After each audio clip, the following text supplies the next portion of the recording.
Welcome to Nintendo Voice Chat for the week of March 30th, 2017. I'm Jose Otero, and coming up on Nintendo Voice Chat, we've got the Splatoon Global Testfire to talk about. We've got Snake Pass to talk about, some news. And joining me to talk about it this week, we have Zach Ryan. Hey, everybody. Yeah, Brian Altano. What's up? And we have Per Schneider. Hello. Now, before we begin, I just want to start out with a quick thank you to everyone who has been supporting the show and watching the show. March 2017 was actually the biggest month for NVC in the show's life. No joke. And we owe a lot of that to you. So thank you so much for watching, for listening, for checking us out. Like, we're very grateful for it. Crazy. It was such a slow news month. For Yeah, Nintendo, nothing happened. too. Yeah, we need more consoles to get announced and maybe released. Joke. Maybe like Yeah. a Zelda game or two would be Yeah, cool. that'd be good too. Thumbs up. All right, so first up, let's talk about the Splatoon 2 Global Testfire, which was this past weekend. Don't call it a beta, but some news from the Inky front. So I'm curious, out of all, like, who played? I played a ton. You say some news played from a the little Inky bit. front? Yeah, I from caught the that. Inky That was front. good. Yeah. What about you? Did you I get to tried. try? I got through the tutorial and then it could not connect to a single match. What? Yeah. And Okay. do you think it was like a firewall issue here, or Might have been you guys were hogging up all the internet here. no? I played from home, Yeah, I played here. and everything worked for me. I had no disconnects. And we had 3 switches running in my house at the same time. We were all able to connect, always reconnected right away after a match. And then at the end of the test fire, I'm like, this is the last match. And my kids are like, nope, still going. You got that And then they connected again and they got another match. Yeah, Like, yeah. Not You got cool. that GM money router, I Not guess. cool. Like, I wasn't able to Space play age anymore, but stuff. the kids were still. That crazy internet. Yeah. So liked. I connected to a bunch of matches at the office. I used a wired connection first, but I did jump on and So you get docked one it and wired it, right? Yeah, Got docked it and wired it. Reminder, there's a USB Ethernet adapter you can buy for your Switch. If you have one for Wii U, use it. If you've had one from Wii, use that. Yeah. A couple of notes from me. First, the Splat Dualies are really fun. Like, this was my first time really like getting a chance to play around with them a lot more. And if you use the Splat Dualies, you got to use this new sort of deployable device called the curling bomb, which is basically this disc shape. It looks almost like, what's that little vacuum assistant people buy? Like Roomba. Yeah, it looks like a Roomba. looks like a curling iron, yeah. And you throw it. So how long you charge it up depends on its distance and how far it'll travel. So if you just tap the button, you'll fling it, and it will slide across the floor, and it will bounce off of walls. And so it- you can and it explodes at strategically- the end, like yeah, small it explodes at the explosion end, of like a ink, grenade. But it will slide around, and that's really helpful because if an opponent is pretty far off, you can kind of cut him off and cut off his path a little bit as you try to sort of like get what it are the on him. what are the physics on it? Like if you know somebody's coming around a corner, can you bounce it off Yes. the wall at Yes, somebody? yeah, That's absolutely, awesome. yeah. So that's why it gets its name, right? Sounds Because awesome. It's Yeah. Sounds like curling to me. Like, Yes, you- yes, Good players absolutely. will be deadly with it. Yeah, That's and if, you, rad. and if you hold I the will button, not be. it's a short toss and then boom. And it will, there's still a pretty hefty delay before it explodes. So you have some time to get away. Okay. But you'll hear it sort of count down and boom. And of course, it leaves you vulnerable because you're almost out of ink when you shoot that thing. Yeah. Right? Like, so Yeah. you gotta be in a safe spot. But you can also curl it off the ledge and stuff. Yes, right? So absolutely, yeah. You can do some cool stuff with it. I really like that. Another cool thing is just how the Splat Dualies work in terms of, and you've seen this before when they revealed the game, but you can sort of dodge roll and you'll bring together your 2 ink streams into one and just let off a pretty powerful attack.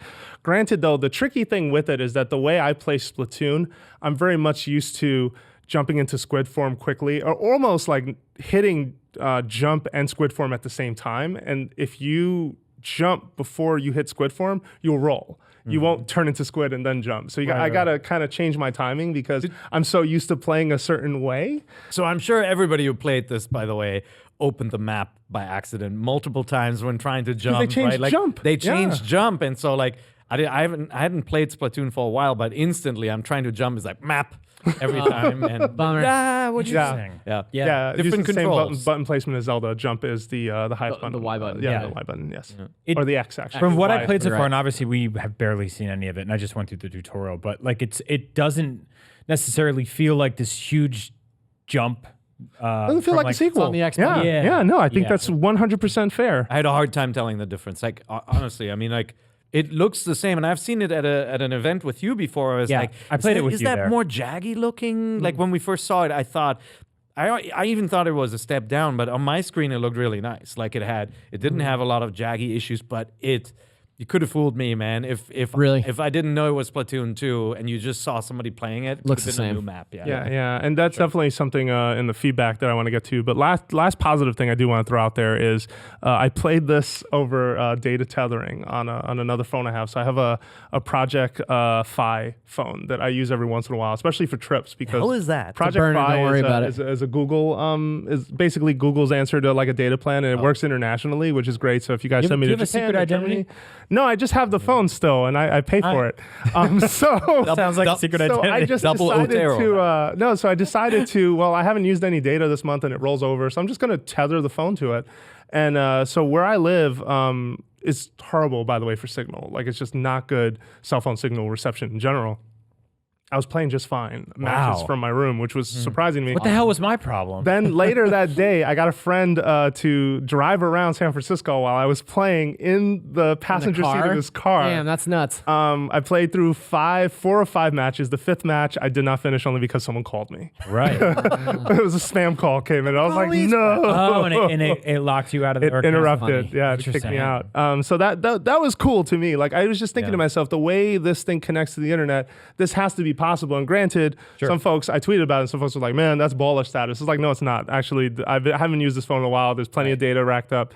And ultimately, even Reddit was kind of chatting back and forth about maybe even the sort of the size of the packets getting sent. The tick rate isn't that high on this game versus some of the more competitive shooters out there that Blizzard and companies have. Yeah, I mean, look, it's designed to be a mainstream game on a mainstream device, and like, you know, we talked about the radio in the Switch. Like my reception in the living room when it's docked is actually not that great. I'm gonna put a second router downstairs, but like it's not the best connection on the Switch. On my other consoles, it's How's fine. it play? And so it ran smoothly. Like I had no issues whatsoever, despite that low reception.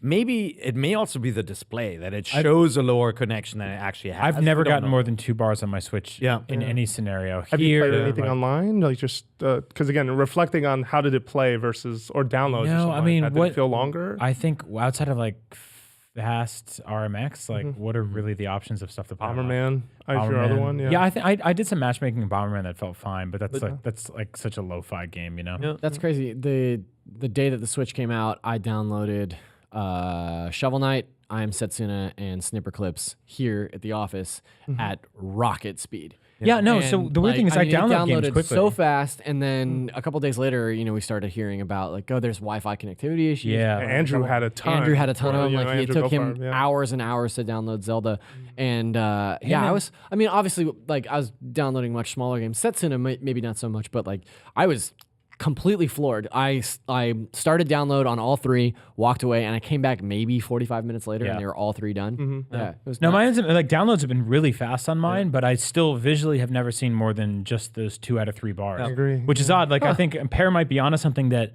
like maybe it's just showing that, but that's not actually what's happening. Like Yeah. I don't know where that It's sort of happened visual before with depiction- some phones too, Apple. where they Yeah. did, Totally. where they didn't show the full status correctly. But yeah, I mean, I had no connectivity issues. It was smooth. We had no lag issues whatsoever. With 3 probably- machines running. Yeah. I had 3 matches I got kicked out of in wow. general over the course of the whole beta, though, which is kind of in line with what I would expect, I would think. Will this In the game have a games- single player campaign?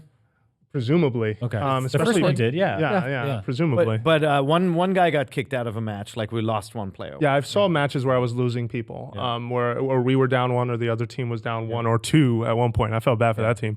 Let's get to some feedback though. So matchmaking was quick, but you can't quit matchmaking, which is still like, okay, this was a Splatoon 1 thing, and I get it. Like I really respect that matchmaking in Splatoon is a very, very fast affair.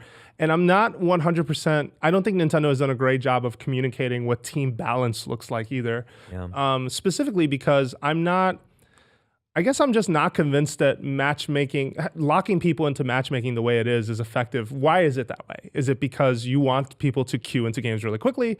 Are you not allowing me to, here's my second gripe, I still can't switch my brush or my equipment between matches. Yeah, they need loadout. That seems Yeah. that seems silly that you wouldn't be able to do Like, loadout. this Do you is think the that's sequel. a beta issue, or I do you really think hope that's so. in the final game? I mean, maybe they're just testing it this way for beta, but if you're listening, like, this is something that I didn't like about the first game, and I still don't like about the second Yeah, game. why even offer all those items on that menu because they look so cool to not even be able to switch between Yeah, levels? and I'm not asking for someone I was talking to about this said, well, it should be like Overwatch where I can switch between each death. I'm like, I don't know if I need it to be like that. Like, I think Overwatch, that plays into what that game is because it is a game very much built around checks and balances. Oh, Right. character X is on the field, character Y is the answer. That's there to counter them. Yeah. Yeah, I don't think Splatoon really works that way. Oh, the game is so fast. I mean, it would definitely change the dynamic. Like I wouldn't say let's not do that. There might be appropriate for a certain mode where like you have a countermeasure. Like if somebody's kicking ass with a roller, then you're gonna pick like the dualies or something that is strong against them, Or something with some or a some charge range. shot. Or Yeah, something. splat charger. Like yeah. I could see that, but it would definitely change the dynamic. I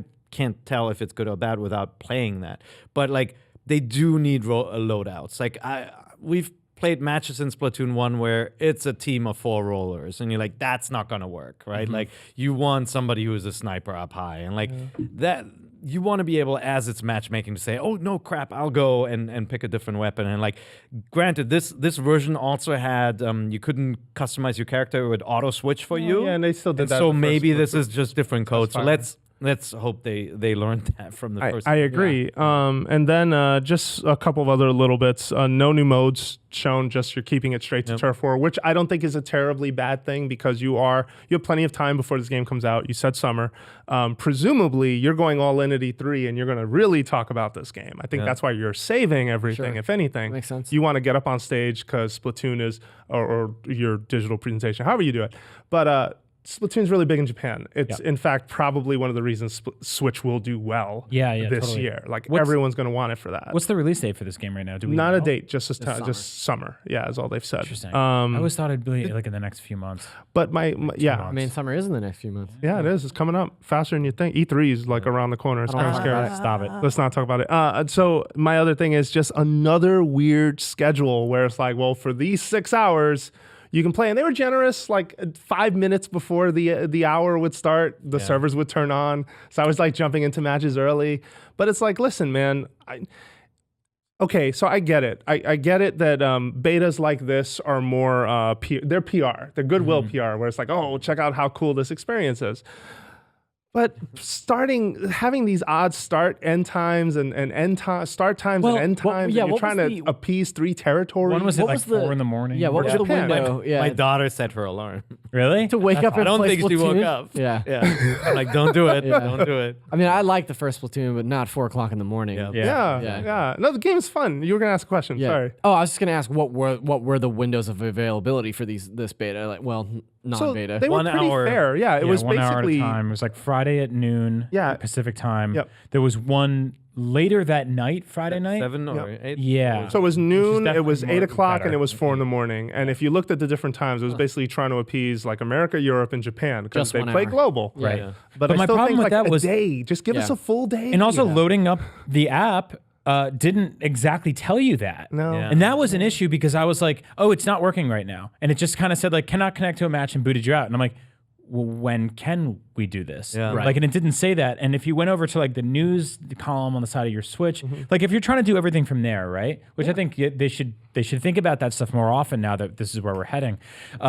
Instead of having to be like, I'm looking at my phone, I'm following Nintendo of America on Twitter, or they're tweeting out that this thing's going live in an hour, or I like screen cap the schedule somewhere. To me, that feels like sort of unnecessary. Yeah. Like get all the information right there on the app. When I load up the app, it should say Splatoon Global Testfire. These are the hours coordinating to the time you're in right now. That's and then, fair. Then I got my information. I know when to set it. You know, maybe let me set an alarm on my Switch. Well, And when they- in when the they- news tab, in the news tab, they have that information. Yeah. So it lives on your Switch, but it still should be right in within your the app. face Totally. within the app They itself. didn't build it into the game. Like even when the test fire ended, it just says couldn't connect to server. It doesn't say it's over. Or Yeah. anything, Yeah, right? Like yeah, where, yeah. Something. whereas my kids were still playing, so I'm like, oh, maybe I'm getting the server error. Let me try again. It's like no, they Yeah, kind of and I mean- cut off some of the matches. I got to give them props though on one thing that we don't talk about on this show, I feel, or haven't yet, is the home screen is this smart little billboard for them. Every time you log Yeah. into your Switch, the left rail is telling you 3 things that you should know about that are either coming soon, out now,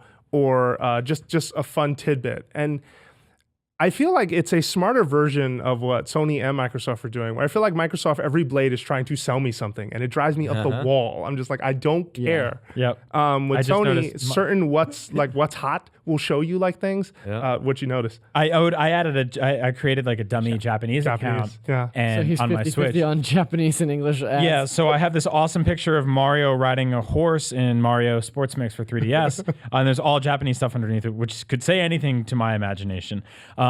So that's hard to separate. But no, I do love that news tab. Smart. It's really cool. Yeah. I found myself like I watched some of the the diary Zelda interview things on there just because like I'm holding it and I'm like, yeah, it's hard to get me to like sit down and like watch this video hunched over my laptop. But like I was laying on my couch, I had like my head back, my feet up in the air, and I'm like, yeah, I'm gonna watch this Zelda thing right now. That's awesome. Yeah, I feel weird praising marketing, but I have to say that that's a smart move by them to just get information in front of people in their own way using their device. And I think it's smarter than what the other two guys are doing.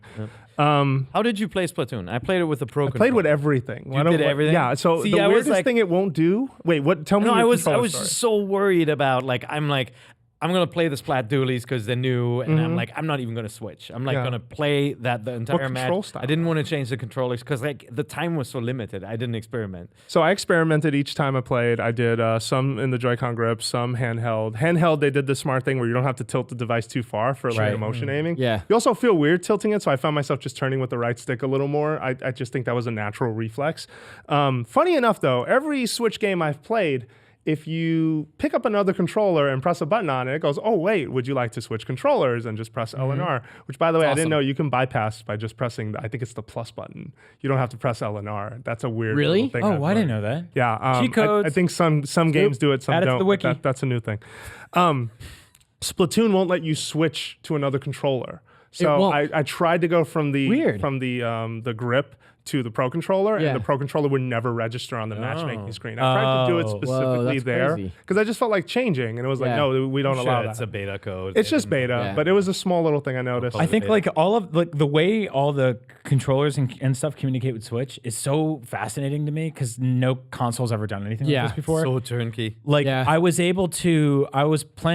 played my Switch for 12 hours on airplanes and in airports in the last like 5 days.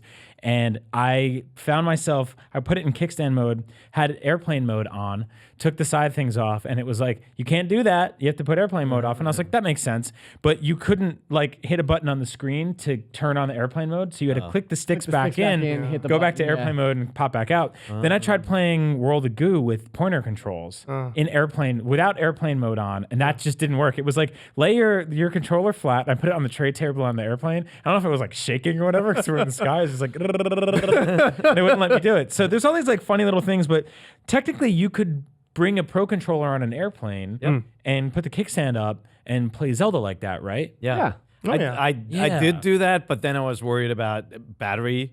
Or even, Like when Bluetooth is on, on, like it your drains your battery battery a lot time faster. goes Yeah. down. And so I was like, you know what, I'm just gonna do handheld mode. But what sucks about that is I have, and this is like classic Nintendo, where like for every time they open a door, they close a window or whatever. I like that. That's kind of cute. Yeah, where I was like, all right, I want to put it in kickstand mode and play like this with the controllers on the side, but I also don't want to kill the batteries. Oh, I have my charging cable. I'll plug that in. Oh, I can't do that in kickstand mode because they put on the the charging bottom. cable down here instead of the other. I always thought kickstand mode on an airplane was risky, man. Like turbulence. That's the only word I got for you. Yeah. And the thing goes flying, and you're Airplanes like, are risky on an airplane. No, but I'm just saying. I don't fly first class like you too, but in my setup, like the kickstand made it really. I've literally never Yeah. flown. It first wasn't. class. It wasn't. I don't. even- Yeah, I as an personally, upgrade. I don't think that the So kickstand goes kickstand back didn't far work enough. for me. Yeah, like it was, and so there's that custom stand, the Hori one. Yep. I've seen Gian in our design can team use that as uses a an stand, too. iPad, like this industrial iPad stand that works amazingly well for Really? the Dope, Switch. yeah. And it has a pass through for the charge cable Sweet. too. Yeah. See, I would so love ways around something it. that was just like compact and foldable that you could just like throw in your Switch case. Yeah. Yep. That props it up, that leaves enough room underneath for a cable. Well, it makes me wish Doesn't too this that- work? Doesn't this have the? Yeah, that's what I was Yeah. gonna say. You can use that. Yeah, but you can't charge it at the same That's time. a better angle too, because I feel like this can- angle is so tight. No. Like I want it like Yeah. this. I do wish Yeah. the kickstand in general had been just a panel. Like have you seen like some I agree. of the Yeah, Windows, one of the ones that, like, folds out, tablets? yeah. just Yep. the whole back panel just Yep. goes whoop and it's out, and you have something that like with stands a little stable. magnetic thing on it. Like, Yeah. I'm totally No, with I you like on that. So did you use the Joy-Con in Splatoon detached? Yeah, I in the did. tilt Right, control? right is tilt is for aim basically, And it then worked well? left- Yeah, I was fine. I yeah. mean, it I mean, works it's well enough in not as Zelda. comfortable, as I Such would a like. quick Like game, with the, you know? with- Yeah. Splatoon is. Yeah, No. so much more Twitch, dude. Yeah. I expect people to get crazy good at it. Just like there was a subset of people who Mario Kart Wii with the steering wheel, they owned everyone. Like, How? that's That's gonna so happen. nuts. Who? I don't I want to understand meet these that. people. Yeah. How? There That's were there are already plenty of some videos. folks. It took me You all know of, who like, you are. one course on Mario Kart Wii to be like, no, thank you. yeah. Give me I a was like, controller. nah, No. it's not gonna happen. But in Splatoon, there were already a couple of people who were super good at the game. Like Yeah. you could tell they never stopped playing Splatoon, and they made their way into my match, and I was always happy when they were on my team. But like they're so good at this game that I was a little afraid for people who saw this test fire and said, I'm going to try out the Splatoon. I never played it, and went in. It must have been so daunting Yeah. because it's complete mayhem. But don't right? forget, like the key thing this game has that most shooters doesn't is that progress and sort of your contribution is not who you kill, but what you paint. Yeah. So I still think that like the original Splatoon, where that happened, Yeah. it was still the effect of like, oh, I just painted this whole area and Sure. claimed Right. that for my team, so I'm making Did progress. the first Yeah. game have bots? No. no, 'Cause never. This one does. Yeah. Or did not this one does. This one needs them. Oh, really? Before I confirm something. No, this one definitely needs them because I think a lot of people are going to be playing this game. Like single player is a really cool idea, but when you're not tethered, when you're on airplane Wi-Fi or whatever, wherever you are, You may want to Training play a mode? match. yeah. Like I mean, I was playing multiplayer Bomberman against bots on the plane the other day, and I'm like, this is fun. Like it's fun. Like they're not as smart as players, but Yeah. it's fun. It's just a nice novelty to have. You can say there were certain single player stages in Splatoon that the Octoling was definitely like a bot because they were Yeah. shaped and Yeah. looked just like a Splatoon character, which Yep. makes you wonder, will they be Wouldn't- playable in this or not? Yeah, it wouldn't be too much work for them, I think, to add To add bots. bots, But like yeah. we may find Splatoon 2 to be exactly like the first one, where it launches with a limited set of stuff, and then they'll add. Oh, over that's time. happening. I'm willing By the to way, bet that like, right now. One of the maps, I forgot the name of it. Like the protection against spawn camps was huge. Like the zone that you couldn't get to as the opposing team without doing like the inkjet or something was humongous. Yeah. Right. Yeah. Which means like the strategy is going to be rush out, do everything else, and in the last couple of minutes, that's when the last seconds you color everything back home. All right. So in an effort to keep this podcast fresh, because we have to move on, I just need to hear from each one of you. What do you need from Splatoon 2?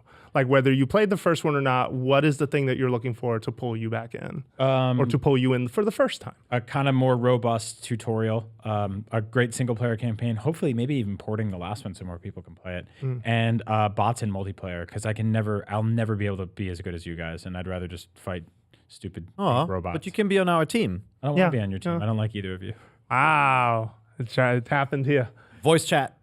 100% it needs voice chat. 2, it needs loadouts. Yep. And 3, it needs more variety in map selection when you're playing. Like I did not like the schedule kind of limitation of maps and kind of tying it to the different modes.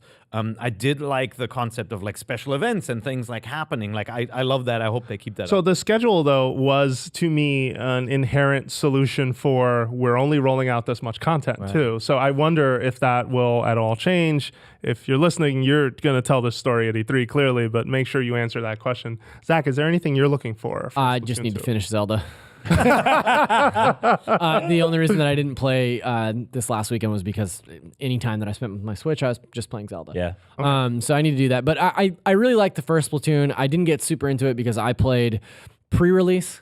I played a ton of it pre-release, actually. I finished all the single-player stuff and was doing like competitive matches before the game actually came out. And then when the game did come out, my save was nuked, and I didn't want to start over from Yeah, all the zero. progress didn't So carry. I never went back to it and said like, okay, I'm gonna get back into Splatoon because I had to. There was such a huge gap that I needed to clear to get back to where I was previously. So I think coming in at the ground level of Splatoon 2, like I'm already all in, and it sounds like what you guys are saying, Testfire wise.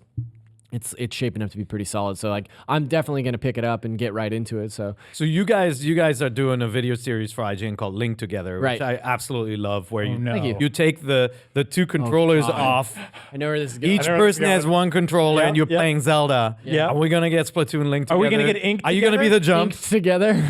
Ink You have to get a together. tattoo together, then that means too at the start. or Brian the and I already end. have don't matching have tattoos. Half the Yeah. tattoo each Yeah. person. Yeah, Yeah. that could work. Like a Joy-Con. Okay, so let's move forward to. I think the next game would actually be a really good Link Together game, and I think it would be Snake Pass. What? I seems think Snake impossible Pass to me. would be near impossible to Yeah. play. Yeah. Or we need some sort of a challenge around Yep. it. But let's talk about it. So Snake Pass, this is the first Unreal 4 engine game that is running on Switch. Brian and I are playing. Is anyone Yeah. else playing it right now? I've watched you, and I'm downloading it right now I because I played- saw you play it. I played at the Nintendo preview event that you and I went to Right. about a Got month it. ago. I did too. I Yeah, and checked it. I played a few stages there. Yeah. Okay, That was cool, awesome. cool. Yeah, I had a really good time. Yep. I told the story on Beyond this week too, but I had a really tough time sort of adapting to the controls. Yep. And then the guy that was giving the demo was like, "You got to think like a snake." And I thought he was being a jerk, and then it was like, "Oh no, you really do. Have do. to think Yeah. like a snake Yeah. thinks Yeah. to move around in this Yep. game." So the elevator pitch is you are a snake trying to. It is a puzzle physics-based platformer essentially, but you are a snake that can jump. You can only sort of slither your way around the map, and you have to use your points of contact and smart movement to basically snake and coil yourself around things that you want to climb. And that sounds really nebulous because, in fact, it comes across that way. In Right. fact, the controls are like driving a car. You hold R2 Yeah, to move it is forward. a little like driving It's a car. Resident Evil. Yeah. Yeah, it's R2 to move forward. You cannot go back. And talk a little bit more about this. So yeah, What are the- it's a very non-traditional controls game, and that's probably scaring off some of you right now. But to me, it feels like a game I've never played before. New concept, yeah. It feels like a new type of way of controlling a game. And I mean, I grew up with the sort of vintage N64 collectathons, and I think this is hitting a lot of those sort of bells and whistles.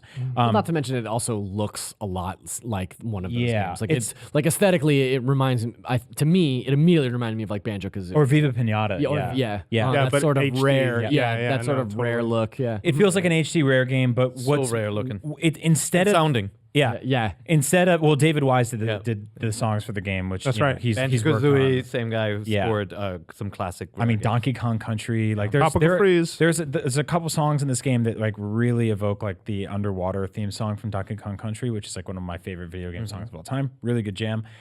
So what's cool about this game is that it's very relaxing and it's non sort of threatening or combative. There are things that can kill you, but they're not enemies. There aren't bosses. You don't have an attack button. I don't even think your snake has teeth. I don't even don't know if think he real does. snakes have. It looks many of them. confused No. and or Yeah. sad when it falls into a pit and Yeah. snake. So it just you're disappears. you're a from you. snake named Noodle, and you have this buddy named Doodle who's a hummingbird, and he can pick up your tail and help you out, and he kind of flies around and kind of hovers around collectibles every now and then. But you're really about exploring these kind of really big 15 different environments that are all sort of like kind of like relaxing tropical theme. There's like bamboo, there's ferns growing up the sides of things. There's little like canyons and rivers and curls that you can dip around in, twisty slides. And you're manipulating this weird, funny, lanky animal through all these different precarious situations. Sometimes there's bottomless pits, sometimes there's like weird windmills, and you're finding ways to like coil around things and traverse these environments. And it really, to me, it feels like part vintage N64, but it also kind of has moments of like Monkey Ball to me, where it's so sort of like precise, but also fun and laid back. I mean, you're trying to Talk collect about an things. original It's concept like too. the Monkey it's Ball like the is Monkey weird. Ball Glover kind of variety Totally. of platformers, Totally. rocket robot on wheels like that heavily relies on physics. Yep. Stuff, Yeah. right? Like I mean, Well, it's constantly you reminding described you- it as playing as a wet noodle. Yeah, Like, yeah. It hangs on to something, and like if it gets imbalanced, then slippity slip. You right? slowly Like, it slip falls off of down. every surface, no matter how well positioned you think you are. And I think that's very clever. I also think what's really clever is the control scheme, because like I was explaining earlier, you have R2 to move forward, but the smartest piece of the controller is that you can lift your head at any moment. And so a lot of it is figuring out when is the best moment to let your head sag and try to like coil it around something Yeah. else, or lift, turn, and then use your muscle to thread basically the get needle up around things, right? Yeah, and the more points of contact you have with a surface, the better you can move. Which is, at first, you can't quite grasp it because you've never played anything like this. At least I haven't. I feel like most of us have not. And it's got a very tangible feel to it, right? Like it actually feels like if you're physically manipulating this object in a 3D space in a logical way as if you would in reality, right? Yeah, exactly. Well, I think one of the things that it's easy to forget when you start playing it is that there's no grip. There's no grip control. Like there's no like tension to your movement. So like you're saying, like if you have a column, it's a lot harder to wrap yourself around it and climb up than if you have a column with pegs sticking out of it. 'Cause then you can use the pegs to wind your way up. Yep. And it's constantly reminding you that gravity is real and it will drop you into a bubble. And there is there is a grip button, but you are not Velcro. Right. You don't That's a better way to stick put it. any Yeah. surface. Yeah. You slide off, and it's just natural. And the way the physics and the way this game works and plays, it is so entertaining to watch because you're watching someone sort of just creatively find their way around how to get up an object. And in a lot of ways, it's just something that everyone will approach it differently. Like my technique early on when I was really nervous was to sort of coil around an object, flop the head over the side. They go, all right, we're going to swing around the other side, and slink around to the top, do it again. It was sort of like sometimes tying a knot. sometimes you can't kind of ever do slag too hard and you just look like a sad hula hoop hanging from a tree. And like your head's too low and you can't pick your head up and you're like, and it just looks very derpy. Like there's this very funny sort of expressions on the snake they're are so pretty great. damn And the good. D-pad actually have different expression buttons, so you can kind of like you get to the top of a hill and you're like, you make this dumb thing with your mouth. But it's a game that when you watch it, you instantly understand it. Like I was watching you for like 10 seconds. I'm like, okay, I get it. I want to play it. Yeah. I think it's I perfect for recommend- like Switch too, because I think specifically having something like this on in a handheld. First of all, it feels very Nintendo. Like it feels like their idea of like we took a really like Nintendo's design philosophy is usually like we have this amazing gameplay mechanic or this hook, this control method first, and then the characters sort of become secondary. So it feels like a Nintendo game. It's charming and it's like bright and colorful, but it's also something that you can play for just a few minutes, get a few collectibles, hit the home button, and X out. You know. And then value-wise, right? Like it's a $20 game. What do you get? Like 4 hours out of it, or how long? I want to say it's probably like 6 hours. Yeah. It Okay. depends on your collector's bug. Like you can play it just to collect the three things that you need to get out of a stage. I think you're playing it wrong if you play it that way personally. Like it is one of those collectible-driven platformers where you just want to find as much stuff as you can. So if you were to play that way, I think you could probably get through it in 3 hours. Yeah. Although you will not learn the nuance that you need. I feel like the collectible game is also part of just getting more Puzzle comfortable with solving controls. and, I will say though that as the progression ramps up, they get nasty with you a little bit. Like the first couple of stages, the first few worlds of the 15, I want to say more than the first third of the game, is very gentle with you on the idea that, okay, if I had to coil up this microphone stand, for example, there's always ground underneath me to catch me or a pool of water or something so that, I messed up. All right, let me just go back up there again. Later stages, that turns into spike pits and bottomless pits. Right. Much later in the game, they introduced the concept of wind, which is not your friend. I haven't gotten there yet. I'm trying to like I'm doing sort of a completionist run, right? And I'm good at getting every collectible in every stage before I move on to the That's next fun. one. Yeah. Yeah, it's the way I play like New Super Mario Brothers and stuff like yep. that. Get all the gold coins and keep moving. And I'm kind of right about to see the other shoe drop with this game where it starts to get a lot more challenging. Yeah, 'Cause right now, I think getting to the goal is probably pretty easy, and in some cases, like the goal's right there in front of you, and you have to collect these 3 different colored orbs to open up that goal. But there's also like 7 gold coins per level and like 20 blue orbs, and collecting all of them is how you 100% it. And like I played a game, a level for an hour today. And I just sat down for 10 minutes and found that last gold coin. Yeah, And it's a good it took feeling me when a you while. do. And it's great because now I'm done with that stage and I'm moving on. But the camera is an issue in this game. I Definitely. feel like it doesn't keep up with you. Just to paint the full picture for folks, that's something that when you're coiling around objects, it repositions itself in weird places. When you're on a moving object, oh my, like where the camera ends up sometimes, you're like, what? Why am I dealing with this? And then it's slow to turn, which is another issue I'm having with it. Like a game where the physics will dictate how long you'll stay alive and stay on the sort of clinging to this branch or bamboo or whatever. If the window to save it is a couple of seconds long, I should be able to quickly like swing the camera around. Now, here's the thing that I'm learning though, whereas when I started like 6 hours in or 8 hours in, I felt like I could never save it. I've gotten to the point where now I can, but it takes such a long time to get there. Like I finished the game before I got that confidence to really be that good. Yeah. And I just think it is an issue. Also, the checkpoint system is a bit stingy, I feel. Whereas, there are checkpoints laced with all over the level, and you bank whatever collectibles you've picked up at those checkpoints. But here's the thing.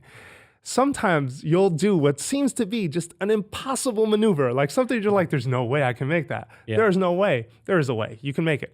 But after you've cleared it and you're like, oh, I need a checkpoint, there's none around, and you have to keep going. So if you fall on the next thing, you got to do it over again. Back, so it starts falling into that repetitive, like, oh, I'm not getting it. You feel like you're being punished, but I still feel like in the end, you are getting better at controlling it. And I think that's why the developer went with that system. Okay. Not saying I agree, just saying I think is a slight issue. And I think it changes your playstyle too. Like I've found myself adjusting to like, I'll go out hunting for a collectible or two. I'll find one and then immediately go back to the checkpoint.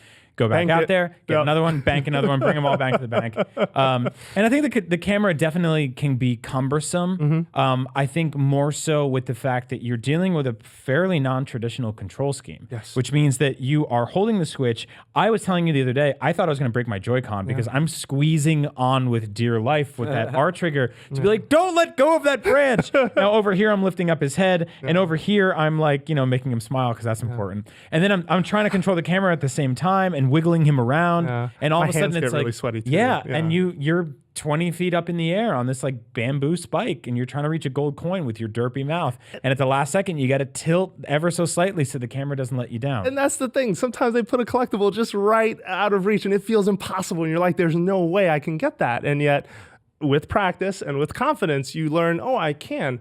But I feel like the lessons they're trying to teach are maybe too compressed within what they're trying to do. Maybe that's why they went with this checkpoint system. I'm not sure. Other quick thing to note, there are no time trials on the Switch version at launch. PS4 and PC does. I believe Xbox One should. I haven't played that version yet. I am reviewing it, by the way. The lighting is not as sharp on Switch, at least in the launch version. They released a patch today, which looks a little better than I remember it looking, especially in handheld mode, where the first day it looked way too jaggy in handheld mode. After the patch, I picked it up and I was like, oh, this looks a little cleaner to me. I'm not sure. In handheld mode, I thought on the first day, I thought there was like something on my screen because it just had this like weird Vaseline. It was a little blurry to it. Yeah, I agree. But I think they patched that and it looks a little better now. So I gotta keep testing, but it looked better to me. And then there was a really bad Joy-Con issue day one, which is patched now, that your Joy-Con would go absolute, like it was like someone had the volume up to 11 on the Rumble. No, I was telling you, I had to shut mine off. On a circus. I was on an airplane and it was nighttime and people like were waking up. It was like, it was really weird. As he's trying to like stay on the bridge, no. So I mean it was that loud in your hand. Oh, dude, yeah. It's only really on loud. Joy-Con 2. On Pro Controller, it was fine. There was weird. there was a couple other games. There was one other game at launch that just had a ridiculously loud rumble. I think people just got really excited Faster about that. MX, right? Faster MX, I think. Yeah, Faster MX, and they patched it. But it was incredibly loud on launch day. Like you were just like you would crash your car and be like, "Arr!" and be like, oh my god. Yeah. All right, so we're going to move on, but quickly just want to throw out some notes. First of all, Gem, which I think was Graceful Explosion Machine. Mo Bean was on our show from Vertex Pop. That has a release date. That's April early 4th, April. right? Yeah, it's next week. Game looks awesome. And also, be really happy, fun. be excited, Brian, because OG Metal Slug comes out this week. I already bought it. Yeah. Oh, Yep. You got the Japanese Dude, one? I love Metal Slug. Yeah. The No, original Metal Slug is out out right now on the Nintendo store, on the American eShop. Oh, okay. I thought it was, we were still waiting for it. It's probably up now. And So my for those notes keeping are track off. at home, if you're weird like me, they've so far released Metal Slug 3 2 weeks ago and Metal Slug 1 now. So what? Okay. Yeah, what's going on? That's actually canonically the order of those games. God. How much is it? God. 7 or 8 bucks. $7.99. Yeah. I'm pretty sure $7.99. I wish Arcade Archives, like, I just don't know where to follow what game's coming out. I found their website and it's very old looking. I just wish there was a little bit more of a push behind these games because they're cool arcade classics, and we talked about they them have on a the Twitter show account before. I follow, but it's all like Japanese. That's not gonna help me. That's they're getting their release dates differently than we are. So, but yeah, I mean, that being said, like Arcade Archives have been supporting. I've been buying them on PS4 for years now. They make a lot of cool games there. Stuff like Contra, Double Dragon, Bubble Bobble were all them. They do really great ports, a lot of great emulation options in terms of resolution and borders and stretching the screen to however you want to do it. One of the cool things they're doing doing, which I'm really excited for some of the old shmups, are vertical mode. So basically like tape mode, or rad. like if you'll get a stand, you'll be able to play shmups vertically, and some Vita games experimented with this, and so the idea of having that on Switch is really the fact cool that to you me. can remove the controllers, like that's it. Because I You mean, a got lot it. of arcade games were big, tall Yeah. standees like that. So Cool. Oh, yeah. man, what was the GameCube like classic? Ikaruga? Yes. Yeah. Oh, Dude, my. put Ikaruga Somebody, on please. Switch in vertical mode. I'm all Please. over that. I It's used to turn such my a hard TV sideways game. for that. We just need Namco to make like a special controller kind of cradle thing for it. So Would love that. That's like maybe it has the buttons on the side Yep. or something. Oh, that'd be so good. It's gonna be even more annoying on this airplane. Oh yeah, All right, so and big rumble. I feel terrible playing timekeeper here, but I want to toss to Zach quickly for a couple of Tales from the Wild Tales in, from the Wild. in the new Zelda. Zach hasn't been on for a little bit, and I know that you've been recovering from a surgery. Yeah, I had You've had a lot of time to brief knee play. surgery. Yeah, I'm about Zelda. 75 hours into Zelda, and Yeah. yeah, that's a very good game. You didn't sit in front of a window and witness the neighbor murder or something like No, that. you're talking about like games that- a rear window situation. yeah. No, none of that. Mostly just Zelda. Okay. Yeah, I mean, I've been playing the hell out of it. I think I'm about 70 shrines deep, and I just did my third Divine Beast last night, the Garuda, or 2 nights ago, the Garuda Beast, which was fine. Jose. That's Jose's favorite one. That's my favorite one. I yeah. wasn't super keen on it. Yeah. But yeah, I'm really enjoying my time with it. I think there's sort of this like, I think with this game especially, everybody has a moment where the game's obviously like very good from the outset. And I think, especially being in the press, like we were sort of spoiled in the fact that we played the opening of the game. Like by the time March 3rd rolled around, the game was out. I'd gotten off the Great Plateau like 2 or 3 times, but I hadn't necessarily done anything much beyond that. And we hadn't seen a single talking character outside of Weirdbeard. Is that his name? Yeah. Yeah. Cass Weird in Beard, that, yeah. in that Right. Game Awards. Yeah, demo. Cass was in the Game Awards demo. When that we was played, we only played Plateau. No, right? sure. Yeah. Yeah. Weird beard. Well, yeah. Uncle Father Man. Yeah. But I think that for me, I was probably, I mean, it was really, really early on, but there's a shrine that you need I always butcher it. Is it Cryonosis? Yeah. Cryonis. Cryonis? Yeah. Yeah. you there. Cryonosis. So there's this like thing that you get off the Great Plateau and you're still kind of getting your feet wet and you're still kind of getting a feel for the game itself and like It's a lake right outside. yeah, well that's true, yeah. Sorry. But no, I just feel like for me personally, I was having such a hard time conceptualizing what the game was outside of just sort of running around and experimenting with stuff, like, and it was fun, but I was like, I don't really know what I'm doing. I don't really know, like, these shrines are great, but I'm not really super comfortable in them yet, and like I don't feel like I really get the point outside of obtaining these orbs to upgrade my stuff. And as black and white as that should be, I think you kind of get there's this general sense of like, what am I What supposed is to be my doing purpose? here? Yeah. And there's a shrine early on basically like en route to Kakariko Village that you use Cryonis. You're right. Cryonis. And you have to a ball is rolling down these series of ramps, and so there's a gap in this one long ramp, and then there's a basically like a seesaw on a wall far away from you that has water running down. You're painting this picture. Yeah. You know what I'm talking I about? know Like, which you one know, you're talking you about. know the exact shrine. It's on Dueling Peaks. Yeah. And you have to use your power to set up the ice blocks so that the ball will roll, like stop in the appropriate spots, roll to the appropriate spots, prop up the appropriate things so that it drops into the hole. And the first time that I figured it out, like had moved those ice blocks just left and right a little bit to make sure that the ball went in the right. The first time that it dropped into that slot and the gate opened up, I could just feel this big smile spread across my face, and it was like, okay, I get it. Yeah. Like now I understand. Like now, like I remember like texting. I think I texted you, and I was just like, "Okay, I love this game. Like I love it. I'm 100%." Told me you wanted to move to a state where you could legally marry. Yeah, if yeah. I can quote. Yeah, Jose was texting me. Because I was home for 2 weeks, and I think one of the things that I know I talked to you guys about quite a bit, but having surgery, being out for 2 weeks, the day after the new AAA Zelda title comes out, I was very concerned with the fact that I'd be missing so much of the conversation that was happening here. And like Sam was saying to me, Sam Claiborne was saying, he's slacking me, sending me messages and saying, everyone's playing it in groups, like sitting around and playing in groups. Everyone's talking about it all day. Like it's a crazy time to be at IGN. And I was like, okay, well, I'm just home by myself playing Zelda. But I was texting these guys and Jose had texted me probably like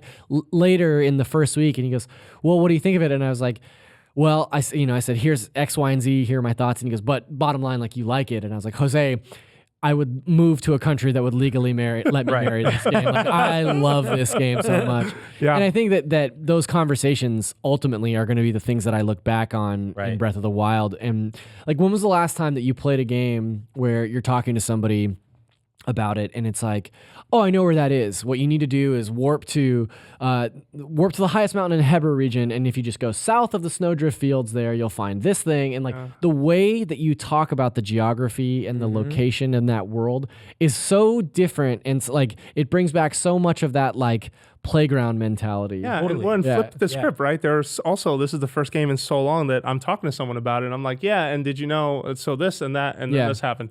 What? Yeah. That can happen? Yep. And you're like, yes, that can happen. I mean, that's a thing. Okay, you've played through the game twice. Yes. You've put in how many hours? Over 200. Over 200 hours, which, I mean, like, sure, that's 100% acceptable, you know? But right before this show started, I was telling you about a shrine that requires a certain puzzle, and Jose was like, stop. I don't know what that is. Like, I haven't done that yet. And it was like, to me, that's crazy. Like, to invest that amount of time. And Brandon Tyrell, who works here at IGN, really hit the nail on the head talking to me about it, because he was saying, I've never played a game that people talk about their hours of play as like a rite of passage. Right. Like, and it's not never the like things they've done. Right. Yes. It's never like, you talk about a game and you're like, oh man, I think I must have put 70 hours into it already. In this game, it's like, put 70 hours into it. I've only done 2 Divine Beasts. I still got half the game to play, you know? And it's like, oh, really? Well, I've played 90 hours. I've only done 1 Divine Beast. There's that like Homer Simpson, 12-foot party sub thing where he's just gnawing on this sandwich and it's just disgusting by the end. He wants to get rid of it. That's how I treat most open world games, right? Like you're working on them for a while, and by the end you're like, oh, I only have these missions left or these missions left. But I feel like with Zelda, even when you've chipped away at so many activities for 90 hours, there's still so much yet left to do, and still the basic just moment to moment of combat, traversal, finding a shrine for the first time, it still feels as fresh now as it does. Like, I look back at my earliest moments in that game, my first few hours in that game, and Zach and I are doing Link Together now. It's our new series, and like going back and playing that is really funny because I've got like a stick and a garbage can lid, just garbage stuff. We got like 3 apples and a steak, that we found on the floor, and you're like, oh man, this poor guy. But you look at where we are now, and you just feel so evolved, advanced. You feel like an adult. It feels like graduating high school. But even so, I had that feeling last night. Sorry, no, it's just I went back to the Great Plateau and it was like, oh, I remember you guys. Yeah. I remember this cave. Oh yeah, Did you see Kirk Hamilton's piece at Kotaku? Not yet. He did his great piece. It was like 2 paragraphs I'm gonna long. throw it back to you. And he was like, hey, like, remember all those guardians that really messed me up? Yeah. I'm going back to kill them. Yeah. With like level 50 guardians. I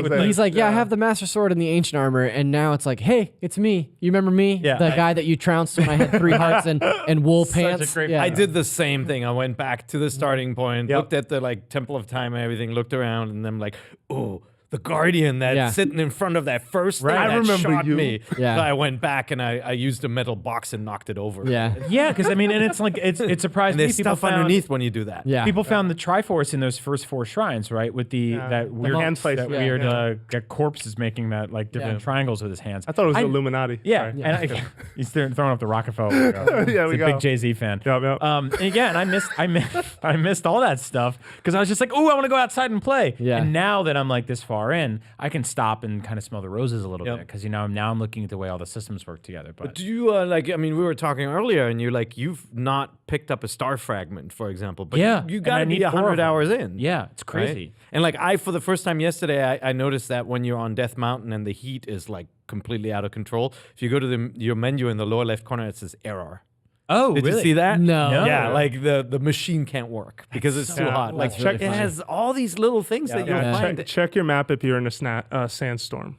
I will Yeah. tell you that too. There's a Yeah. funny little thing there as well. No, and hopefully next week we can finally do the enormous spoiler cast thing. Like Brendan Graber made me promise not to do it while he was on vacation. He's on vacation this week, so we're gonna figure that one out and work it. I'm just pushing that Ganon fight down the road. Yeah. It's there. And I think what's really funny about that is by now I'm seeing a lot of people that I follow on Twitter or something like that are posting like beat Zelda last night. Like here's a screenshot that's like Calamity Ganon defeated, whatever. Like a lot of people are finishing this game, and to me personally, like I'm not in a rush to get to the end. I want to beat the game, and to me, finishing the terms, game, yeah. and to me, finishing the game means finishing all 120 shrines, upgrading, maxing out like 2 or 3 different armor sets that I really love, and then like finishing like 3 or 4 side quests that I've been holding off on because like I just really want to do, like I want to find that big horse, I want to do this other thing, like there's like a very specific number of terms that I have for myself before I'm like, great, now I can go take on and that's the wonderful thing. You set your own terms for what you want to do. For this playthrough, I decided to storm the castle without taking out any divine beasts. Yeah, it was funny following you. Yeah, it was funny following you because you're like, I'm in my second playthrough and I'm gonna do X, Y, and Z, and then the next tweet was like, I went in and fought Ganon anyway, whatever. Yeah, I was like, it's time. It's no, so but then cool. last night the multipath stuff is so awesome. Well, and that's the thing. Then you can define your own fun by. Last night I was shooting bokoblins with ice arrows and then posing for selfies with them. Like I would stop, pull out the selfie cam, and be like, click. Yeah. I just wish there was a better way to share those photos, but I agree. I mean, if you want more of these stories, we did a really good episode of Bit Fight. Just Google Bit Fight or look for it on YouTube. You saw the Eventide? We did an Eventide Island Challenge. Owned it. Guys, Owned it. Yeah, spoiler warning. Basically had to play. You guys had an advantage, so you had full distinct powers and high hearts. Like I went to that thing with I went to that thing with 4 hearts. I'm like, this is not I told good. Mitch afterwards, and his defense was, I want people to be able to beat it. I'm like, dude. Oh, I barely even got there with the stamina I had. I was dying in the air. I was like, and then it landed on the island. I did Eventide. I got to Eventide really early on in the game, probably like four or 5 hearts in, and definitely was like, no, I got to come back like 20 hours from now. Well, I came back later when I had 9 or 10. It was easy, right? Well, I think they purposely put it where they did too, because I finished the game and didn't find it until after, and I think it's one of those things that they just don't expect you to find till much later. Okay, It's I so found it so early. fast. Yeah, it's interesting. There's those 2 shrines that are there, and there's a boat next to one of them, and you're like, where's that go? Yeah, You took a boat there? Yeah, I did. I took a boat. You can do the boat. Yeah. Take a boat there. What do you All right. Hang glided in there like a crazy dude. So let's transition over to news. And coming up, let's talk about Rocket League on Switch and the possibility of this actually happening. And what would it take? What would we want to see from it? So this story specifically comes from a conversation that we had recently with Vice President of Psyonix Studios. His name's Jeremy Dunham. Oh, Jeremy has a history with IGN. Jeremy? Used to work here, right? Used to run our editorial team. Oh, wow. Okay, so he basically gave us a quote talking about that they're evaluating the possibility and the various factors involved. He said, just like all other platforms, we are evaluating it. We're looking to see what the technical requirements are. We're looking to see what kind of true community demand there is. We're looking to see how it would benefit the community as a whole. So we're still in that evaluation phase. It's definitely too early to say that it wouldn't happen, but it's also definitely too early to say that it would. So this is a dodge. He's not answering the question. You've become the man. But Rocket League has now reached 29 million unique users, registered players, according to Psyonix, which is awesome. This is 2016's most downloaded game on PS4. Granted, reminder, this was available for free on PSN at one point. It was PlayStation Plus, but it didn't matter. That only helped fuel the fire. But this, I feel like Rocket League is still a big deal, and I think it deserves a place on Switch.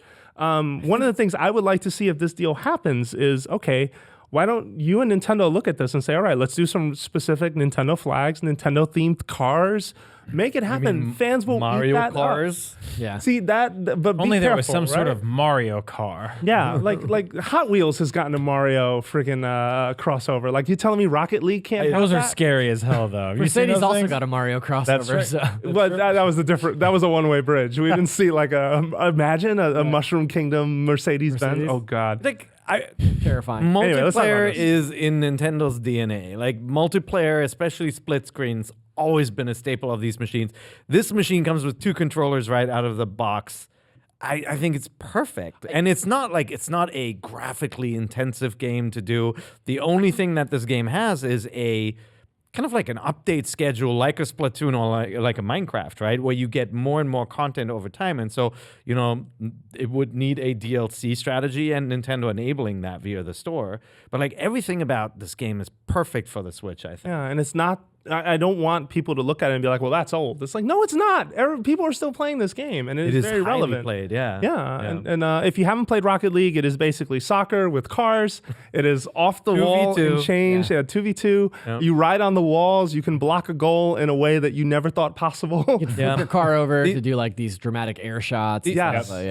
The only thing is the Switch doesn't have an analog trigger, and like you want to use nuance when you're controlling the cars in Yeah. that game, but you could do stuff with the right thumbstick or whatever. Like there are ways around that with increments, but Yeah. but still, it'd be so awesome on this machine, especially if they add Mario cars. I agree. The more that I play Switch out in the wild, because like I said, for the first couple of weeks that I had my Switch, I was at home only.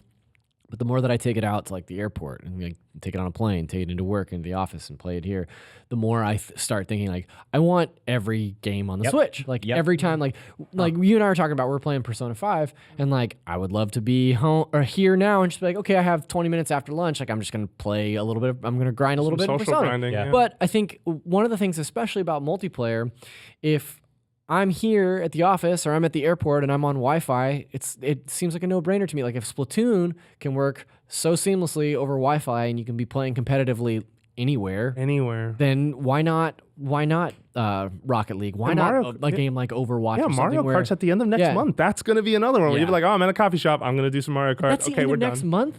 That is April rules. 28th. Yeah. That rules. That is coming sooner than you think. Yeah. No, I completely agree. And I just think like, granted, Minecraft is the bigger version of what Rocket League is, right? Like Rocket League to multiplayer doesn't really compute to what Minecraft is, but Minecraft was still something that Nintendo got late, and they made sure that when they did, there was a unique hook to it. There was a Mario themed thing to it. And I swear, like when that thing hits Switch, there's going to be another tie-in like that, whether it's Zelda or not. That would be amazing. An amazing fit for Minecraft to have a Zelda themed sort of direction for it. Whether or not Nintendo takes that will be an entirely different question, but I think that Rocket League can work on Switch, and I think that Nintendo should get on the ball with that. Psyonix too. Yes, and Psyonix too. So next story is about, so what is going on with Lego City Undercover? Like, have you seen the confusion around this thing? Yeah, I think we landed on the entire game is on the cart. Okay. Is that where we are with this? I think that's where we are. So did There's a 13 gig patch or something. What was it? no? So I think I could take us through if you want. but no, you do this. Jose. Okay, and then I'm going to let you guys jump in with the opinions. This is the a remake. weirdest thing. This is a remake of the Wii U game, right? Yeah. Yes. Good Lego game on the Wii U. Basically, Coming Lego to everything. Lego Grand Theft Auto. Lego GTA. At the time, it was just Wii U. It came to other platforms afterwards. Or it's coming to other It's coming- platforms. yeah, now. it's not, It's it hasn't been ported anywhere else yet. But it was single player. That Yes. was the big departure from the other Lego games, which this game rectifies. So we're actually looking forward to it. They're adding So- co-op in this version. Yeah. So on Reddit, someone was able to obtain official box art, or I mean, they bought the game. It looks like they had a physical version of Lego City Undercover, and on the box, right on the front near the bottom, requires an internet connection. Which people are like, okay, what does that mean? Then you flip it over to the back, up to 13 gigabytes of storage required for game download. It's like, so right away, that image set off a whole bunch of what does this mean? Why is this a thing? Which Also, 'cause then you're led dealing to with a please. system that has 32 gigabytes of internal storage. Yep. Yeah. And Well, and then you have an eShop listing that says that the game is only 7.1 gigabytes of download. So where are the other 8 coming from? Or excuse me, other 6 coming from? So then the following statement was provided to IGN by Warner Brothers representative. Players who purchase Lego City Undercover on Nintendo Switch at retail do not need to download the game to play. All players who purchase the game can download the small content update patch with an internet connection. That was all I wanted to say. small at the time. content update patch. Yeah, so it's not 13 gigs, We pressed for more info. We got a second statement. The information listed is listed incorrectly on the packaging of Lego City Undercover for Nintendo Switch. Players who purchase a physical copy of Lego City Undercover on Nintendo Switch at retail are getting the complete game and do not need additional content to enjoy the full experience. An internet connection is not required to play the game. The only internet connection suggested is to download the typical content update patch. Okay, so issue solved. So lots of brouhaha over nothing, then, is what you're saying. Somewhat. I mean, because folks immediately try to extrapolate this mishap and possibly misprint, or I guess it's a misprint, into there's also this story growing about how much does a cartridge cost to get made on a Nintendo platform. Yeah. And of course, the natural reality is cartridges cost more to manufacture than Blu-ray discs. Yeah. That is no one is refuting that. Correct. But for some independent developers and for some smaller publishers, it seems to be surprising to them. And so some stories have been written. Eurogamer ran something about why they cost so much, why Rhyme is $10 more, for example, based on, speculative but still good reporting. Just interestingly enough, we talked to some developers and have heard, hey man, this has always been the story with cartridges on any Nintendo anything. Like it's never been that they were a cheaper solution. So why are people so up in arms over this? Right. Yeah, I think they thought that because the cartridges were more expensive, that publishers were opting for cheaper cartridges, so not the bigger size ones, and then basically punting that savings or lack thereof onto the consumer, who then had to download additional stuff. So if your game is not true. So if your game is 40 gigs and the publisher opted for a 32 gig file, they were effectively theorizing that 8 gig download would have to come from the eShop, which means it's eating into your internal memory or an SD card you had to buy. So either way, it's like it didn't feel like good consumer practice because you'd have to buy an SD card, you'd have to eat up 32, a third of your fourth of your 32 gig space.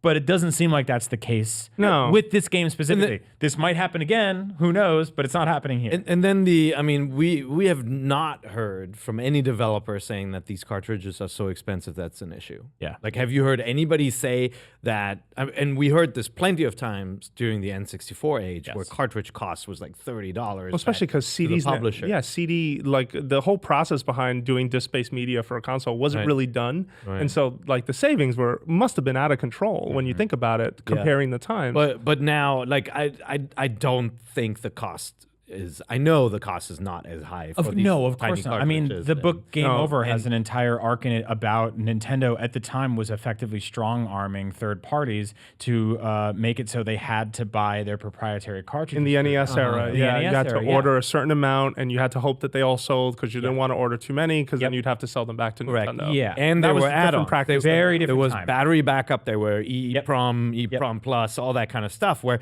in the N64 days, some publishers said, "I'm not going to have the cartridge save your data. You're going to have to use an external memory card." Like that also happened, right? No, those were cost savings back in the N64 days that don't apply anymore. But then I just feel weird that some folks are throwing this lobbying at Nintendo too, that basically, well, your digital and your retail cost the same. And it's like, well, name any publisher where that's not the truth.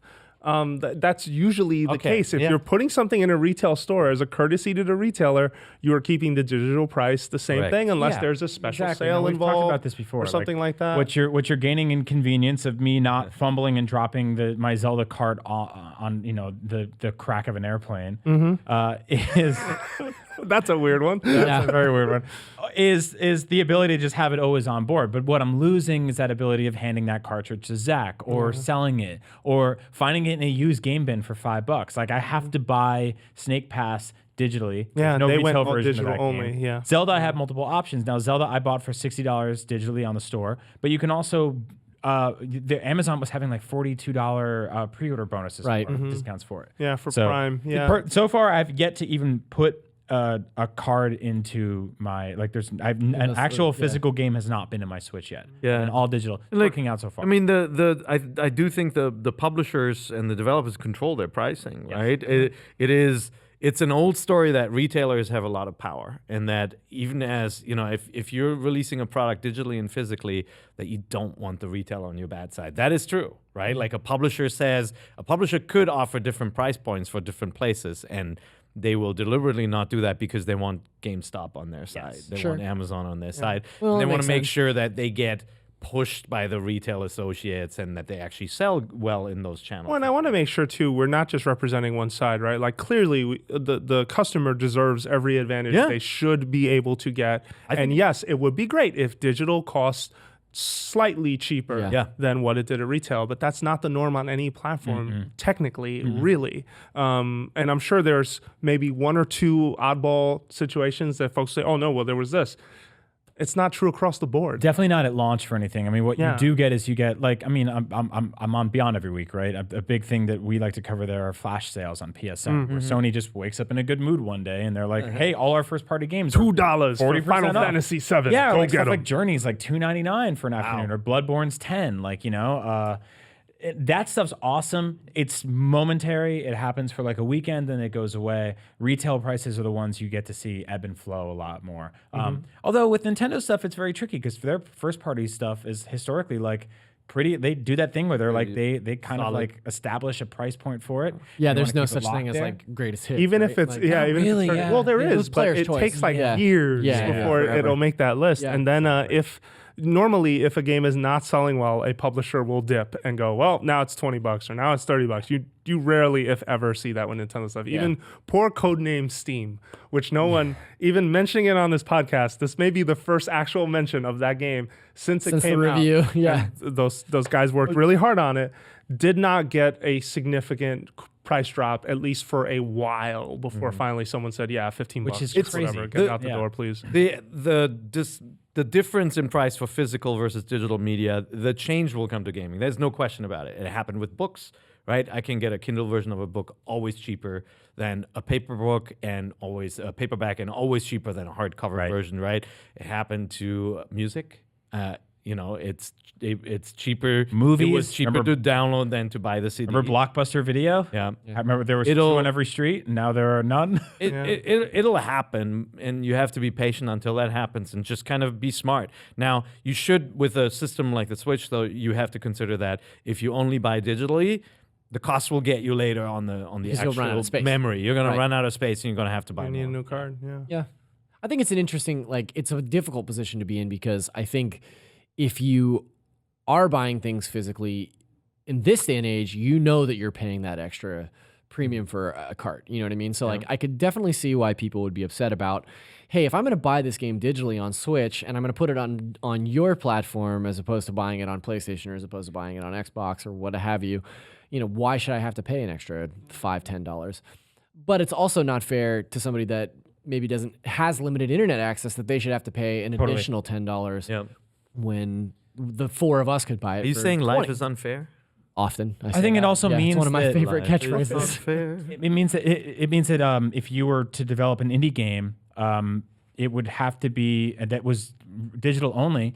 It would have to be smaller than 30 gigs. Yep. It would just have to be. You could not make a 50 gig indie. I mean, no one makes a 50 gig. Well, there's indie already a but- game that's bigger than the storage, right? In Japan? Oh yeah, Dragon Quest. Quest. Dragon Quest Heroes 1 and Right. 2. Yeah. So you have a retail option, right? But if like somebody didn't, compartmentalize Snake Pass the way it should have been, and that was a 60 gig game, like that's using up a third of my memory card or whatever it is. So Or it comes on 2 cartridges, like Titanic on VHS. ah, You get halfway through, you Remember just that? the card out. Remember that? Laserdisc. Oh my God! Remember that? CAV later. The sad fallout Kids though got it from made all of today. this digital and physical conversation we've had though, and part of me is sad by this. That's why I'm bringing this up. The slow, inevitable death of the boutique video game store, which there have been some amazing boutique stores. Like I grew up in the Bronx, with not too far from Fordham Road, if you know where that is, Yep. or not even too far from sort of 3rd Avenue, and where you'd run into like just these mom and pop video game stores, and some of them tried really hard to sort of just show video games in a positive light, or gave really good attention to displays and to making the store feel like a place you wanted to go to. Yeah.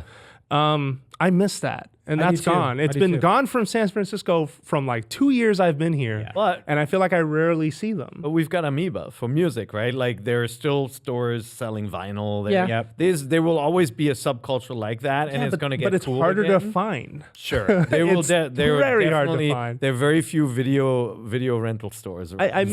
miss That's that. That I just as an oldie. I don't miss You those, know, but yes. I miss the feel of walking into a video game store. Well, if you go to That Japan, Japan, if you go to Japan, it's like it's alive and well, right? Like Yeah. the video retailers. Well, it's not doing come that in great, all though. sizes. Right. Yeah, Still. but games not doing so great. Like you go to Tokyo Super Potato, it's half figures these days. It's not Delicious. even. So here's what not has even, to games happen, and anymore. this is what we're seeing happen now already. The game stores have to cease being game stores and have to be sort of catch-all nerd culture stores, right? You mean like we did as a website? Because we kind of did that. We worked weren't for just us. a video game. Totally worked for us, site. right? We were, I mean, you can we read were that games super for culture. early. You can watch the Spider-Man trailer on our site, and Right. what 15 years ago you couldn't do that. You'd watch the Spider-Man for N64 trailer. Not to derail you. But it's that, just but an that, interesting but, thing. but for us, it wasn't a kind of we gotta change because maybe there'll be a drought in gaming. In the very beginning, we said, hey man, our readers are into Star Wars. Well, And right. we added that in '99. yeah, and I but- think it's crazy. A lot like- of gaming sites now add entertainment because I think they want to fill the gaps when there's not a big game coming out. Yeah. Sure. Well, You were- that's you what were gonna say GameStop that, right. partnered with ThinkGeek specifically for this, right? To bring in collectibles, to bring in Funko Pops and nerdy like Minecraft phone cases and socks from Star Wars and all this weird stuff. And like I got that. Zelda socks now. Zelda It's really stocks, weird. exactly. And GameStop they're down profits year over year. Their stocks are down year over year. They're closing up to 190 stores, but they are opening up to 35 boutique collectible themed stores, which are ThinkGeek brand. Yeah, we'll bring them back I to think- Puerto Rico. while that's you're at it. right, they Sorry, bought they Thinky. pulled out of Puerto Rico almost entirely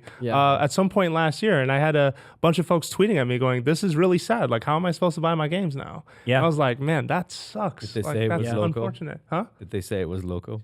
Shut up. I'm kidding. Go ahead. I Sorry. think no. Look, some of those stores are going to pivot to other things. Like ThinkGeek is a great example, right? It's an awesome brand for like T-shirts and collectibles, and they do really cool things around April Fools. Always check them out. Then, so I think that's great. They're also going to do the trade-in stuff forever. Yeah. right? Yeah. Like for classic games, for devices like iPhones, they'll have their trade stops. But Like, they've got to get more they- competitive with that because now they're going up against other brick and mortar stores Yeah. like Best Buy, which have that, or digital stores like Amazon, which lets you trade in games as well. Best Buy's Good not for doing so consumers. great either. Amazon's doing great because Best Buy has It's been holding on to everything, like yeah. the last, Yeah. Sears, the people who reintroduced the U.S. to Say gaming, are Sears? Sears. Yeah, Sears. are I not remember doing Sears. so wonderful. No, not at all. And but what we're seeing Remember sort of- Alexander's? what we're seeing globally is a slow retail apocalypse, right? It's a slow decline. And when you lose those big stores, you lose the smaller stores that go with them. So like when your mom wants to go to the mall when you're a kid and she's like, I want to go to Macy's, I'll take you to GameStop afterwards. When Macy's goes away,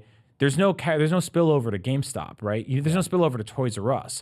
So, but people are buying toys. They're buying nerdy T-shirts more than ever. They're buying games more than ever. they're doing it over the internet. They're doing it over the Yeah, internet. no. Yeah. On the plus side, though, we are seeing like this barcade resurgence. There is more boutique stores. I was in an awesome store called Toy Tokyo in Manhattan 3 days ago. I was super jealous that you said you were there. yeah, really cool store. Don't I was in an know that. awesome. And now Toy Tokyo in the front of their store, it's like Funko Pops, right? It's like $10 chintzy brand new toys that I like those things. I don't either, right? They look like not a dead-eyed fan. little, whatever.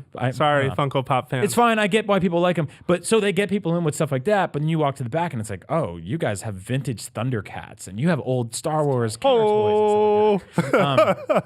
On St. Mark's in Manhattan, there's a place called Barcade, right? A couple blocks from there, I found a retro game store, and I walked in and I just geeked out. I felt like I was in Tokyo because it was just like. So I think there's going to be a movement for this stuff. I think so. I think it's got to come together with the right sort of. It can't just be focused on games. It can't just be in the same way. Amoeba's not just a record shop. They also Yep. have CDs. They also sell Say turntables. amoeba. It sounds so much like Amiibo. I'm like, no, he's talking about something else. Yeah. I'm sorry. The music, Yeah. yeah. If you want to see a because- store full of Amiibos, go to Target and look at the Animal Crossing. They are. I think, There are more. I mean, there's some awesome vinyl stores around. And by the way, there's like now like a record day where like new vinyl comes out. New And there's a records come resurgence in out, that like, culture as well. Springsteen Yeah. does them all the time. Absolutely. Like there's this subculture that will always be around. But you're absolutely right. You're gonna have to look a lot harder. And in some, like Puerto Rico, it might be impossible to find one. For example. Puerto Rico's falling on some hard times, let me tell you. But And I'm this sitting here with a big conversation- SD card, just like sipping the iced tea. Like, well, that's Yeah. none of my business. It's just listening to this though makes me feel like if I wasn't doing this, I think I'd open a barcade somewhere. Totally. Just Yeah. because I care so much about games and games culture. My only fear with opening one in the States is that it isn't like Japan where the video game themed bars are. It's just no one disturbs anything. Like it amazes me how well and how careful the Japanese are and how. The word's not appreciative, respectful. Yeah. They are of someone else's things, and so nothing feels like it's ever really. I know the like, exact trash. bar that you're talking about. In Yeah, here. yeah. yeah. We are It's a Mario several. bar. I'm We like, are yeah, a Mario nation bar of V-dash. drunken hooligans and vandals. Yeah, which is surprising for a bar because you order a drink and get a little tipsy. But anyway, we should move on. Show's over. that was a lot of fun, as always. Thank Yeah. you so much for joining us this week for Nintendo Voice Chat. And remember that you can leave us feedback at mvc@ign.com or on iTunes or anywhere you can leave a review for us. Please leave one and let us know what you think of the show. Thank you again for listening and for watching, because we wouldn't be hitting these milestones if it wasn't for you. And so I just want to say another time how grateful we are for all of your support. You can find us also on Twitter. You can find Zach Ryan at. Zacharias D. You can find Brian Altano at. Agent Bizzle. And you can find Per Schneider at. Here, IGN. Yep, and myself, Jose_Otero. Thank you so much for watching and listening, and we'll be back next week, hopefully with a Zelda spoiler cast. If you haven't finished, It's not a rush. That's not a label. Don't worry about it. But It'll be around when you do. Yeah, it'll be around when you do. We'll try something fun with segments, so at least you can get in on part of the action. And go watch Link Together in the meantime. Yeah, do that. Very funny. Yep, and we'll see you next week with more Nintendo Voice Chat.